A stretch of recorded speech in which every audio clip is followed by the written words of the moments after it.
Le médecin, lui, ne promet pas la guérison, il propose un traitement. Et c'est très souvent, je dirais, c'est quand même ce qui différencie la position médicale de la position du guérisseur. Et le concept de guérison est utilisé.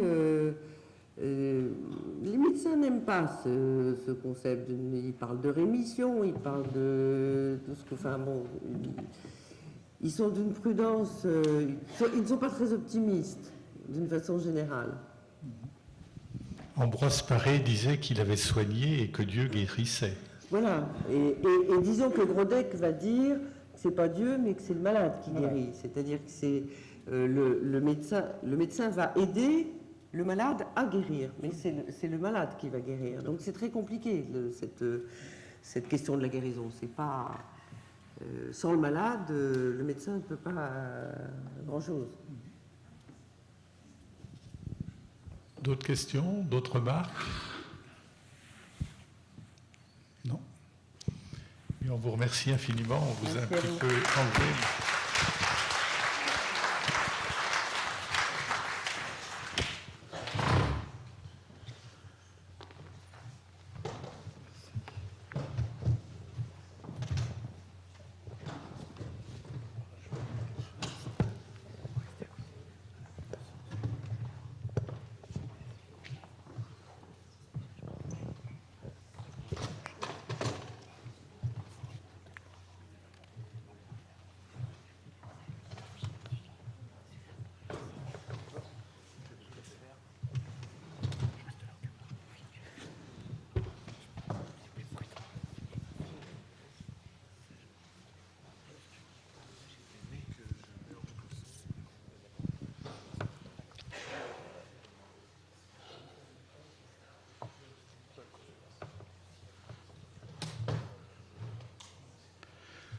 Donc nous avons maintenant une présentation de la famille, hein, c'est ça, à deux voix.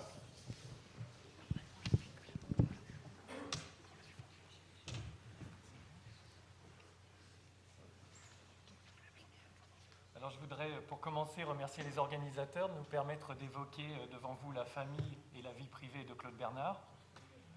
En effet, mon grand-père, Émile Marduel, a rencontré à plusieurs reprises les filles de Claude Bernard, son arrière-grand-oncle. À partir de la consultation des papiers de famille de différentes provenances et des recherches généalogiques qu'elle a effectuées, ma mère Marie-Aimée Marduel, qui est à mes côtés, donc, a pu reconstituer l'histoire familiale de Claude Bernard. La synthèse qu'elle en a tirée s'appuie sur des faits précis et avérés qui diffèrent parfois de ce qu'on croit couramment sur Claude Bernard et sa famille. Donc, je vous propose pour commencer d'évoquer la naissance et les ascendants de Claude Bernard. Claude Bernard naît au hameau de Châtenay, dans le village de Saint-Julien, près de Villefranche-sur-Saône dans le Rhône, le 12 juillet 1813. Sur l'acte de naissance, il est noté que son père est Sieur Jean-François Bernard, propriétaire à Saint-Julien, et sa mère Jeanne Saulnier. Il est baptisé le 18 juillet 1813, comme vous l'avez entendu, à l'église de Saint-Julien par le curé Clément. Son parrain est son grand-père, Sieur Claude Bernard, et sa marraine, Dame Marguerite Balofet, sa tante. Son père, Jean-François Bernard, né à Régnier dans le Rhône en 1785, est le fils de Claude Bernard, propriétaire et maire à Arnas, fermier à Régnier, à Houilly et à l'abbaye de Joudieu et de Jeanne Balofet. La famille Bernard possède depuis plusieurs générations une importante propriété agricole au mas du Seigneuret à Farins, dans la Dombe, et leurs ancêtres sont marchands et bourgeois. Sa mère, Jeanne Saulnier, née à Saint-Julien en 1789, est la fille d'Étienne Saulnier, marchand de vin et propriétaire au hameau de Châtenay à Saint-Julien, et de Marie Balofet. Les parents de Claude Bernard sont cousins germains. On peut le voir ici sur l'arbre généalogique, car ses grands-mères Marie et Jeanne Balofet de Belligny, près de Villefranche-sur-Saône, sont sœurs. Elles se sont mariées toutes les deux à Belligny. Marie en 1779 avec Étienne Saulnier de Saint-Julien et Jeanne en 1781 avec Claude Bernard d'Arnas. Maribaud, leur mère, descend depuis au moins 4 générations de marchands cordiers à Anse. Pierre Balofet, leur père, est propriétaire à Belligny et fermier du Garet à Arnas. Les générations Balofet précédentes sont originaires d'Houilly comme une voisine. Un des frères de Marie et Jeanne a été maire de Belligny pendant la Révolution. Claude Bernard est né dans la maison familiale qui appartient depuis plusieurs générations à ses ancêtres du côté maternel. C'est un vieux logis beaujolais pittoresque qui possède à l'avant une cour fermée avec un puits et un pigeonnier à pan, et à l'arrière un jardin clos. Le premier ancêtre connu à Saint-Julien est Jean Gigean, dont l'acte de décès est formulé ainsi. Aujourd'hui, 27 décembre 1671, j'ai ensépulturé Jean Gigean, vigneron des dames religieuses, âgé de 66 ans, atteint d'apoplexie et a reçu le sacrement d'extrême-onction par moi, curé sous-signé Duchesne. C'est dans cette même maison de Châtenay, un siècle plus tard, que testent les arrière-arrière-grands-parents de Claude Bernard, Aimé Verne en 1762 et Jean Gigean en 1773. L'arrière-grand-mère de Claude Bernard, Laurence Gigean, décède à 27 ans en 1761, avant ses parents, après avoir eu 6 enfants. Son fils Étienne a alors 4 ans. Son arrière-grand-père Antoine Saunier décède à Blacé en 1778. Étienne Saunier, grand-père de Claude Bernard, possède alors la maison de Châtenay avec des prés, des vignes et des terres. Il fait le commerce du vin et des vignerons cultivent ses vignes. Le 6 novembre 1806, Étienne Saunier teste au profit de sa seule héritière, sa fille Jeanne. Il décède le 1er février 1807 dans sa maison de Châtenay. Jeanne Saunier, alors âgée de 17 ans et demi au décès de son père, demande son émancipation 6 ans avant le décès de sa mère, Marie Balofet, le 19 février 1813, dans la même maison. Jeanne Saunier épouse à 18 ans à Saint-Julien, le 18 novembre 1807, Jean-François Bernard, alors âgé de 22 ans, marchand demeurant à Arnas. Il vient habiter à Saint-Julien, au mas de Châtenay. Comme son beau-père, il est négociant en vin et 2 vignerons exploitent les vignes de la propriété. Philibert Morel est dit vigneron chez M. Bernard dans l'acte de naissance de son fils Joseph le 15 août 1813. Dans les actes qui le concernent, Jean-François Bernard est dit marchand, puis ancien marchand de vin, propriétaire et enfin rentier, mais jamais vigneron ni instituteur comme il est souvent indiqué dans certains écrits. Il est nommé adjoint au maire de Saint-Julien en 1815 et en 1846. Les actes d'état civil le qualifient de sieur, ce qui indique pour l'époque une certaine notoriété. En 1828, Jean-François Bernard fait un emprunt de 10 000 francs pour accroître son affaire, mais c'est rapidement la faillite. Sa femme, Jeanne Saunier, s'est portée caution pour lui et elle est tenue de rembourser l'argent emprunté. Leurs biens sont hypothéqués. Ils comprennent bâtiments de maître et autres pour les cultivateurs, cours, jardins, terres et vignes. C'est Claude Bernard père qui leur prête la somme due pour leur éviter l'expropriation. Ils pourront ainsi conserver leur propriété d'environ 8 hectares. Jeanne Saunier achète en 1831 une vigne et un jardin à son voisin, M. Jean-Barthélemy François Lombard de Quincieux. En 1835, elle et son mari héritent d'une somme de plus de 9 000 francs lors de la succession de leur grand-mère commune, Maribeau, et en 1844, ils acquièrent un corps de bâtiment supplémentaire à Châtenay, près de leur maison, ce qui montre que les affaires se sont sensiblement arrangées pour eux. J'en viens maintenant à l'enfance et aux études de Claude Bernard. Claude Bernard mène une enfance calme et heureuse à Saint-Julien auprès de sa famille.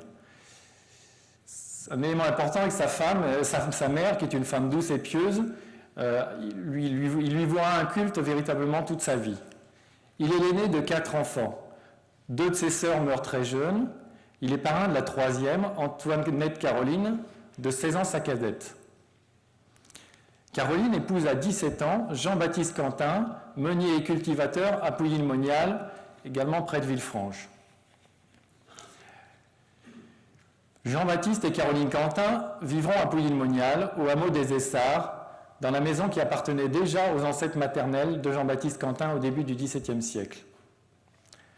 Claude Bernard va à l'école communale de Saint-Julien. Enfant de chœur, il apprend le latin avec le curé du village, l'abbé Bourgault. De 1823 à 1831, il poursuit ses études au collège de Villefranche-sur-Saône, qui est installé dans l'ancien couvent des Visitandines et dirigé par des prêtres. Puis, il effectue une dernière année au collège royal de Toissay dans l'Ain. Il arrête, comme vous l'avez entendu, ses études sans avoir obtenu son baccalauréat et il rentre en qualité d'élève du 1er janvier 1832 au 30 juillet 1833 chez le pharmacien Millet à Vèze, alors faubourg de Lyon, dans une officine qui était située 94 rue Royale et qui est aujourd'hui le 19 Grande Rue de Vèze à Lyon 9e. Il va parfois livrer des préparations à l'école vétérinaire voisine, dont le directeur est le beau-père de M. Millet. Son employeur Louis-Joseph Millet lui délivre un certificat approuvé par le maire de Vèze, où il est noté que pendant ces 19 mois, Claude Bernard s'est conduit avec honneur et fidélité. Claude Bernard passait soirée libre au théâtre des Célestins. Il écrit un vaudeville, Rose du Rhône, qui est joué et lui rapporte 100 francs, puis un drame en 5 actes, qui est plus connu qu'Arthur de Bretagne, qui sera publié après sa mort par Georges Barral en 1887. Il retourne ensuite dans la maison familiale jusqu'à la fin de l'année. En 1834, Jean-François Bernard, rentier, emprunte 1800 francs au sieur Buanton pour faire remplacer au service militaire son fils Claude par un nommé Deschamps. Libéré des obligations militaires, Claude Bernard peut alors partir à Paris avec sa pièce Arthur de Bretagne en poche. Il la présente à Saint-Marc-Girardin, qui est professeur de littérature à la Sorbonne, et auprès de qui il a une recommandation.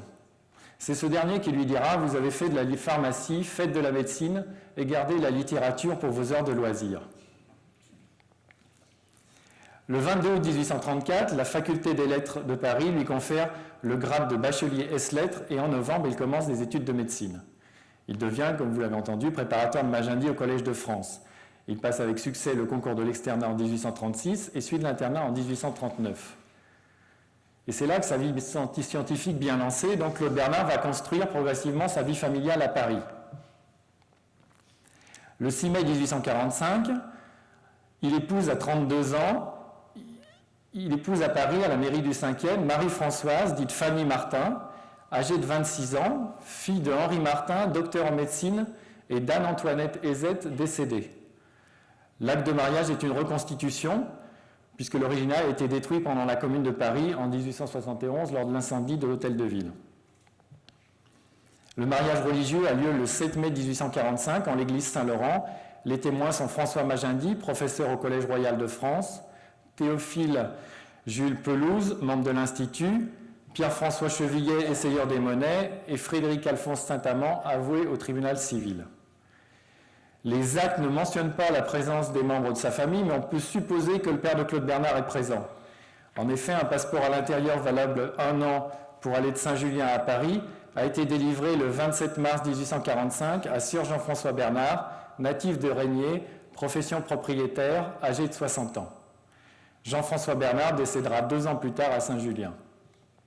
Claude Bernard et Fanny Martin auront 4 enfants, 2 garçons morts en bas âge, Louis-Henri, né en 1846, est mort à 3 mois, et Claude-Henri, né en 1856, est mort à 15 mois, ainsi que 2 filles restées célibataires, Jeanne-Henriette, dite Tony, née à Paris en 1847 et décédée à Beson, Seine-et-Oise en 1923, et Marie-Louise, dite Marie, née à Paris en 1850 et décédée à Beson également en 1922.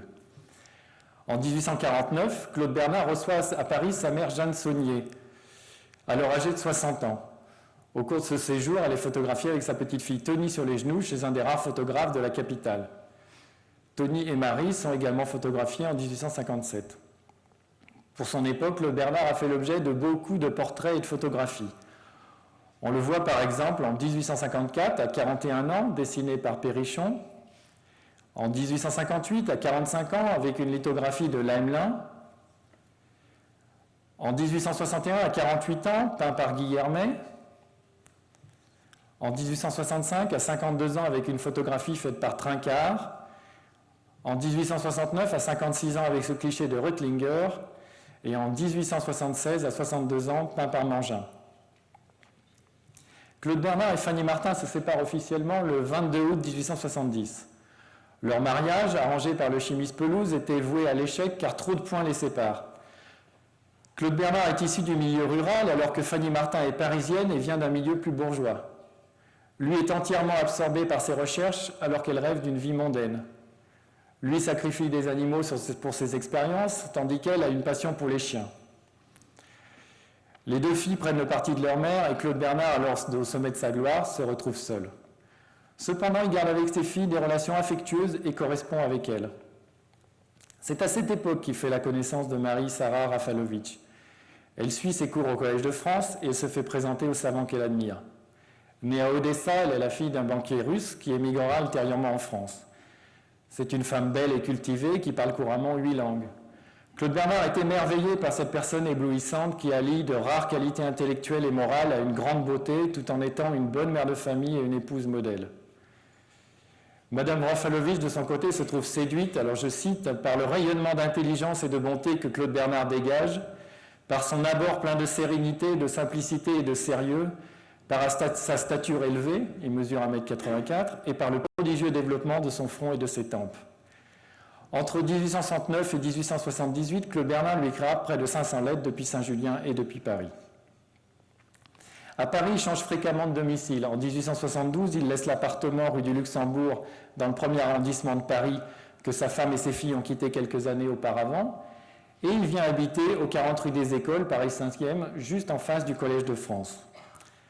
Sa sœur Caroline et son beau-frère Jean-Baptiste Quentin lui rendent plusieurs fois visite à Paris, notamment quand il est malade. Après sa vie familiale à Paris, je vous propose d'aborder sa vie privée à Saint-Julien. Le 12 avril 1853, Claude Bernard reçoit de la donation partage de sa mère une maison de vigneron, le jardin en face de la maison, des vignes et un pré pour une superficie totale de plus de 4 hectares. C'est sa sœur Caroline Bernard qui reçoit de ces mêmes donations la maison natale avec jardin, des vignes et des prés. En 1854, une souscription est lancée à Saint-Julien pour la construction d'une nouvelle église. Madame Bernard participe à cette souscription. L'église romane est démolie en 1855 et la bénédiction de la nouvelle église a lieu le 28 août 1856. Lorsqu'il est à Saint-Julien, Claude Bernard assiste aux offices religieux en compagnie de sa mère. Sa place est réservée dans la nef, en face de la chaire. Par acte du 1er mars 1861, Claude Bernard achète pour la somme de 60 000 francs la gentilhommière qui est proche de la maison natale. Elle appartient au chevalier Jean-Barthélemy François Lombard de Quincieux, avocat, et à son épouse, Dame Marguerite Mathieu de Varennes, lesquelles l'avaient obtenue par héritage du père de Marguerite. Cette propriété comprend maison de maître, bâtiment d'habitation et d'exploitation, pressoir, cuve, jardin, pièces d'eau, vignes et prés, le tout pour une superficie de plus de 3 hectares. Claude Bernard se plaît particulièrement à Saint-Julien, où il goûte pleinement les charmes de la campagne. On a eu l'occasion de le voir ce matin. Il écrit à Ernest Renan « J'habite sur les coteaux du Beaujolais qui font face à la Dombe. J'ai pour horizon les Alpes, dont j'aperçois les cimes blanches quand le ciel est propice. Je vois, quand je suis à mes fenêtres ou sur ma terrasse, se dérouler, à 7 ou 8 kilomètres devant moi, les vastes prairies de la vallée de la Saône que je domine. Ma maison, quoique située sur une hauteur, est comme un nid de verdure, grâce à un petit bois qui l'ombrage sur la droite et un verger qui s'y appuie sur la gauche, autre rareté dans un pays où l'on défriche même les buissons pour planter de la vigne. » Il reste profondément attaché à sa terre d'origine et il se rend régulièrement chaque été à Saint-Julien, s'assurant lui-même des vendanges et de la vente de son vin. Il tient des comptes précis de leur rapport. Pendant le jour, je vais visiter les vendangeurs. Ce sont là des occupations familières et au milieu desquelles je suis né. Elles me plaisent toujours et me sont certainement plus familières, plus agréables que de composer des discours académiques. Toute la journée jusqu'au soir, je suis occupé à surveiller et je n'ai pas un instant à moi. Les préoccupations philosophiques sont bien loin de mon esprit et je ne rêve que de tonneaux, prix des vins, rendement des vignobles. Inlassablement, Claude Bernard parcourt ses vignes. Pendant le jour, je vais dans les vignes visiter les vendangeurs en même temps que je fais une cure de raisin. En 1861, on voit d'après son agenda qu'il fait 2 voyages, seul à Saint-Julien, peut-être pour superviser des travaux entrepris dans la demeure qu'il vient d'acheter. D'abord à Pâques, puis début juin où il ne reste que 3 jours. Cette même année 1861, il vient aussi à Saint-Julien le 26 août avec sa famille. On trouve également dans cet agenda ses dépenses personnelles. Par exemple, ici, le 31 août, j'ai payé à ma mère pour dépenses diverses 245 francs. Et puis un peu en dessous, le voyage nous a coûté en tout 395 francs. On trouve aussi les revenus de ses vignes. J'ai vendu 12 pièces de vin, 672 francs. Et puis également le montant de ses 3 honoraires mensuels au Collège de France, à la Sorbonne et à l'Institut. Claude Bernard a toujours considéré Saint-Julien comme le lieu idéal pour se ressourcer. Sa santé est excellente jusqu'en 1865, année où il est atteint par la légère épidémie de choléra qui règne alors à Paris. Il vient se reposer à Saint-Julien. Napoléon III envoie de Compiègne un télégramme pour avoir de ses nouvelles. C'est à partir de là qu'il va rester de santé fragile. Il a gardé comme séquelle de sa maladie une entérite chronique. Il est aussi sujet à un rhume pratiquement continu, à des rhumatismes et à des migraines tenaces qui vont le faire souffrir le reste de sa vie. Il prolonge alors son séjour et profite de sa convalescence pour écrire son introduction à l'étude de la médecine expérimentale. En 1866, il fait de nouveau un séjour prolongé à Saint-Julien. Parti le 22 avril, il ne revient à Paris que le 13 juillet. Il perd sa mère en 1867, elle a alors 78 ans. Comme on a entendu qu'il est très attaché à elle, il se trouve particulièrement affecté par son décès.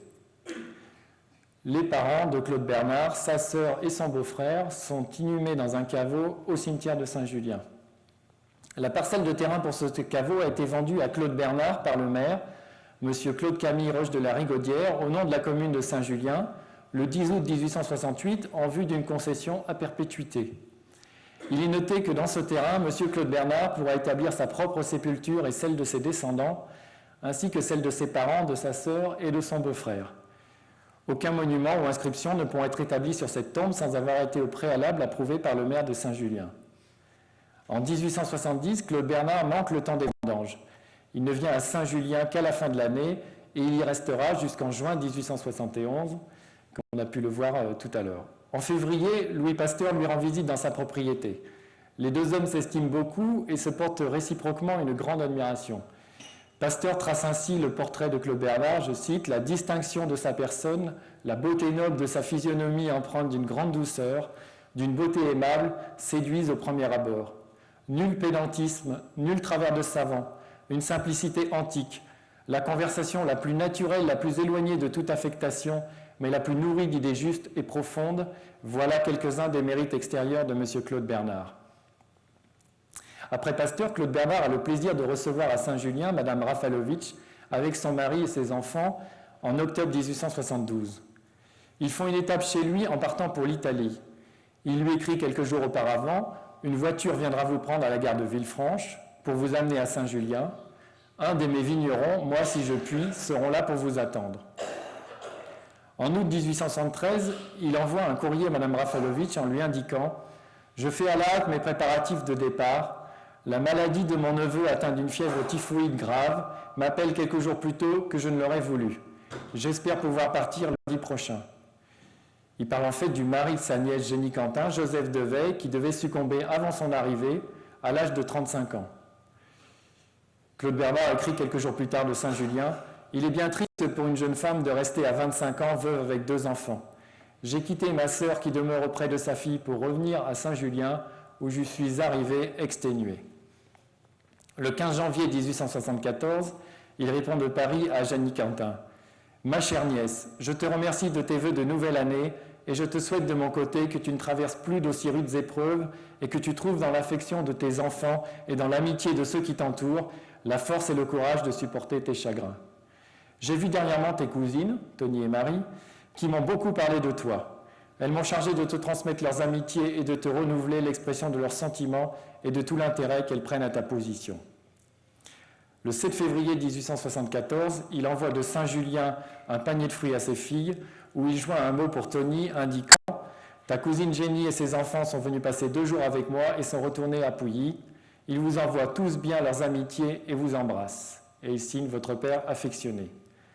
Dans un courrier à Mme Rafalovitch, en août 1875, il note à propos de sa petite nièce, Émilie Devey, fille de Jeanne Quentin, « Je me plais particulièrement à la conversation très intéressante de ma petite nièce qui vient d'accomplir sa 3e année. Outre son caractère très gai, jamais maussade et sa petite figure espiègle, elle a une curiosité qui la porte à critiquer ou à vouloir se rendre compte de tout ce qu'elle voit et observe. » Claude Bernard retourne toujours avec nostalgie à Saint-Julien, où il rencontre régulièrement sa sœur, sa nièce et ses petits-neveux, Jean et Émilie Devey. Il écrit à Mme Rafalovitch « Quand on revient dans son pays natal, tous les lieux s'animent par d'anciens souvenirs, mais ces souvenirs m'apportent plus de tristesse que de joie. » J'en viens maintenant au dernier jour et au décès de Claude Bernard. La leçon qu'il fait le 28 décembre 1877 sera la dernière. Il prend froid dans son laboratoire humide et le mal dégénère dans une infection des reins, la pyélonéphrite. Le 6 janvier 1878, il est obligé de s'aliter. Pendant 40 jours, il souffre de plus en plus, mais reste lucide. Le père Henri Didon, prieur des Dominicains, qui a suivi son enseignement pendant plusieurs années, l'assiste dans les jours précédant sa mort. L'avant-veille de sa mort, Claude Bernard lui dit « Mon père, combien j'eusse été peiné si ma science avait pu en quoi que ce soit combattre votre foi. Cela n'a jamais été mon intention de porter à la religion la moindre atteinte. » C'est le père Castelnau, curé de Saint-Séverin, sa paroisse, qui reçoit la confession du malade et lui administre les derniers sacrements la veille de sa mort. Ce même jour, il aura la visite de son beau-frère, de sa sœur, Caroline, de son beau-frère, et de Jean-Baptiste Quentin, de sa fille Tony, de son beau-frère Alphonse de Saint-Amand, avoué honoraire, et de ses neveux et nièces de Paris, notamment Jules Chenal, avocat à la cour. Claude Bernard s'éteint doucement à 64 ans et demi, le dimanche 10 février 1878, à 9h30 du soir, à son domicile parisien du 40 rue des Écoles, en présence d'Arsène d'Arsonval, son disciple préféré. Son élève Chris Haber et Marie-Thérèse, sa fidèle servante, veillent également sur lui à ce moment-là. Ses deux beaux-frères, Jean-Baptiste Quentin et Alphonse Saint-Amand, signeront la déclaration de décès le lendemain matin à la mairie du 5e arrondissement de Paris. Appelé par Mme Rafalovitch, le sculpteur Guillaume prend le masque funèbre du défunt, ce qui a permis de réaliser ultérieurement des sculptures et des statues assez fidèles. Le photographe Truchelu envoie aux journaux illustrés de Paris et de Londres une photographie qu'il a faite de lui 2 ans auparavant. Léon Gambetta obtient du Parlement que le pays célèbre des obsèques nationales à Claude Bernard. Le 12 février, un crédit de 10 000 francs, signé par le maréchal de MacMahon, duc de Magenta, est voté pour la célébration des funérailles aux frais de l'État. Claude Bernard devient ainsi le premier savant qui ait eu en France des hommages funèbres après sa mort. Les funérailles ont lieu le 16 février 1878 à 11h. Sur le faire-part, il est indiqué que sa présentation servira de carte d'entrée à l'église Saint-Séverin. Le cortège part de son domicile. Plus de 4000 personnes, personnalités ou inconnus, suivront le cortège, en tête duquel vient un détachement de l'armée, puis des gardes municipaux à cheval, suivis de la voiture du clergé.